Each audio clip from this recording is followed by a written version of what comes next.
It was just another rainy Tuesday in downtown Portland, the kind where the sky seemed determined to soak every inch of the earth and every soul that walked beneath it, where the clouds hung heavy like unspoken sorrow and the streets shimmered with reflections of passing strangers who moved fast, their eyes downcast, shoulders hunched, umbrellas tilted just so to shield them from more than just water, because sometimes, what really soaked you wasn't the rain but the weight of life, the quiet ache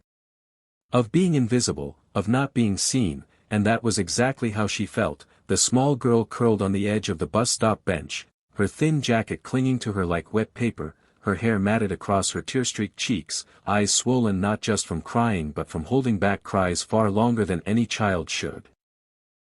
She couldn't have been more than 12, though life had aged her eyes beyond her years, and she sat there with her arms wrapped around her knees, a small figure trying desperately to disappear into the concrete, into the silence, into anything but the present moment, while hundreds passed without pause, except for one man, James Callahan, a 62-year-old retired paramedic with a limp in his left leg and a heart that had forgotten what it felt like to beat for something beyond habit, beyond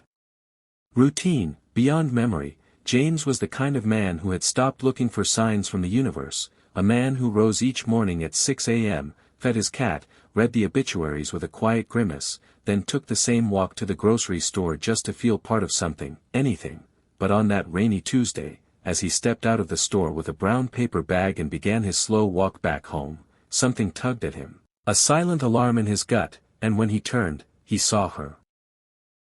Just a girl in the rain, crying, forgotten, and though he hadn't stopped for anyone in years, not really, his feet carried him back, uninvited by logic but summoned by something deeper, something he didn't yet understand. Kneeling beside her despite the aching protest of his knees, James said gently, "Hey there, sweetheart, are you okay?" And the girl flinched like she expected pain, but then looked up with eyes that shattered him. Eyes that had seen too much, trusted too little, and held a story no child should carry alone. She didn't speak at first, just trembled, but then whispered, "I don't have anywhere to go," and those 6 words hit James harder than any trauma call in his 35 years as a first responder ever had. Her name, she said, was Lily, and she had run away from her current foster home, the 6th in 2 years, where they gave her food and clothes but no warmth, no love, no space to just be a child. They called her ungrateful, difficult, too quiet, too strange, but what they didn't know, what no one really knew, was that Lily carried a locket around her neck, and inside that locket was a photo of a woman with kind eyes and a soft smile, a woman she'd never met, a woman she believed, no, hoped, was her real mother. She'd found the photo tucked in a stack of papers when a careless social worker left her file open, and it was labeled, Emily Hayes, birth mother, placement pending, 2013, and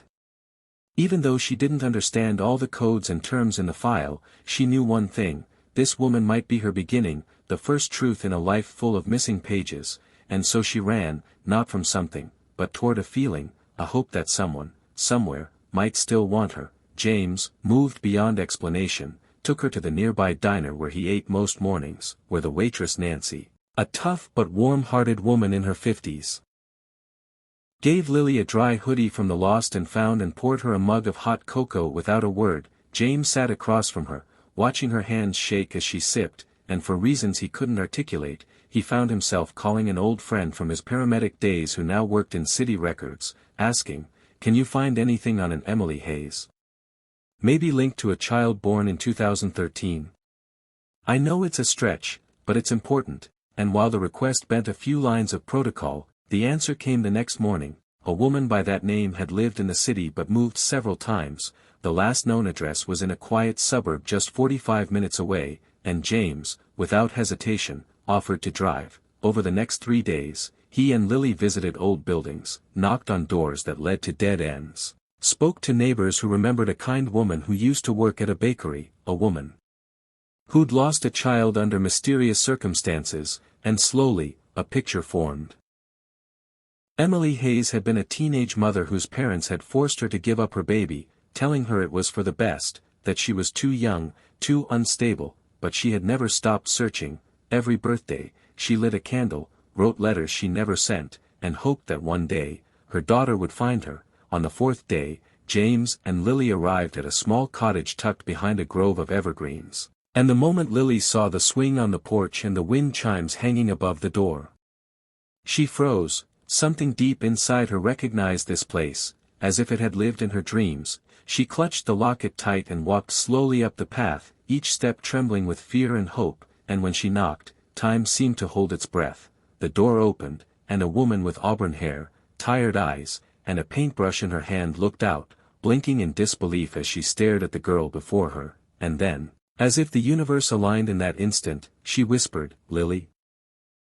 And dropped the brush. Tears flowed, hands shook, and as Lily reached into her pocket to show the locket, Emily collapsed to her knees, pulling her daughter into her arms, sobbing, "They told me you were gone, they told me I'd never see you again," and in the stillness that followed, the pain of years untangled itself, not in words, but in the way they held each other, as if to make up for all the years they'd lost. James stood back, hands trembling, overwhelmed by the realization that this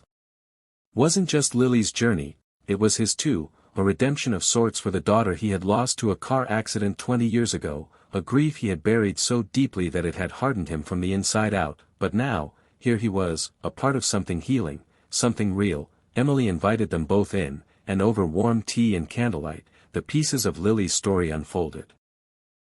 How she had bounced from home to home, always searching for belonging, and how James had found her on that bench, choosing to care when no one else did. Over the next weeks, what began as a reunion turned into something greater. Emily applied for legal custody, and though the process took months, the court granted it based on the compelling evidence of the original separation being forced and Lily's clear desire to be with her mother. James, though not related by blood, became a constant. Emily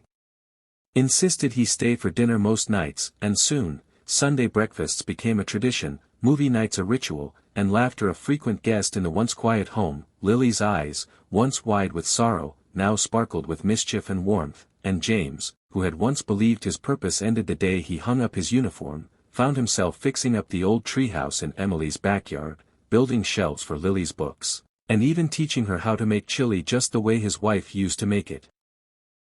On Thanksgiving, the three of them sat around the table, heads bowed in gratitude, and Lily whispered, "This is my first real Thanksgiving, the kind you see in movies," and everyone cried a little, but it was Christmas Eve that brought the most unexpected moment of all. Lily handed James a small gift wrapped in newspaper and ribbon, and inside was a framed photo of the three of them standing under the old oak tree in the backyard, with the words, "My forever people," written in her handwriting.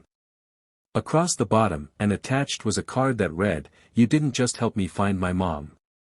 You helped me find myself. And I think you were lost too. But now we're not lost anymore. Thank you for finding me."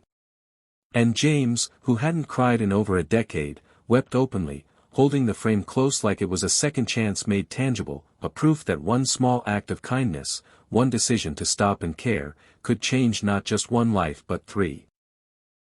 As the snow fell softly outside and the fire crackled, the three of them curled up on the couch, and James thought to himself how strange and beautiful life was, that sometimes, the most ordinary days, the most overlooked people, and the most unexpected encounters held the seeds of everything we were meant to become, and so the story of a crying girl, a hidden secret, and one life-changing moment became more than just a chapter in a forgotten book. It became a beginning, a reminder that even in the darkest rain, love can find its way home, and when it does, it makes all things new.